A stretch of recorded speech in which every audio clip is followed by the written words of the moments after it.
বাংলাদেশের শেয়ার বাজার 96 সালে একবার এবং 2010 সালে একবার ভয়াবহ রকম পতনের শিকার হয় এবং সাধারণ ছোট বিনিয়োগকারী যারা শেয়ার বাজারে বিনিয়োগ করেছেন তারা ভয়াবহ রকম লসের শিকার হন এবং দেখা গেছে যে শ্বেতপত্রটি প্রকাশিত হয়েছে সেটি বলছে গত 15 বছরে শেয়ার বাজার থেকে লুট হয়েছে 1 লক্ষ কোটি টাকার ওপরে। মাননীয় স্পিকার, এই 1 লক্ষ কোটি টাকা সাধারণ মানুষের টাকা, যেই মানুষগুলো তাদের সমস্ত সঞ্চয় হয়তো শেয়ার বাজারে বিনিয়োগ করেন সেই মানুষগুলোর টাকা, এবং এগুলো লুটপাট করা হয়েছে একটি বিশেষ গোষ্ঠীর মাধ্যমে, একটি বিশেষ কিছু ব্যবসায়ী প্রতিষ্ঠানের মাধ্যমে। পাঞ্জাবের জগতে একটি বিশ্বস্ত নাম শাবাব এথনিক ওয়্যার,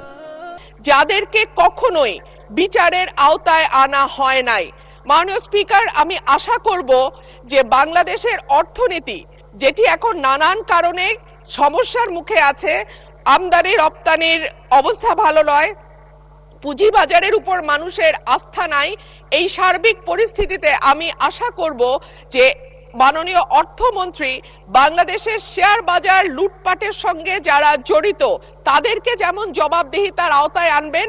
একইভাবে Bangladesh security and exchange commission যেটা নিয়ন্ত্রক সংস্থা হিসেবে পরিচিত সেই সংস্থাটিতেও দক্ষ এবং যোগ্য মানুষদের সম্মিলন ঘটিয়ে বাংলাদেশের শেয়ার বাজারকে আবারও একটি আস্থার জায়গায় নিয়ে যাবেন। ধন্যবাদ মাননীয় স্পিকার।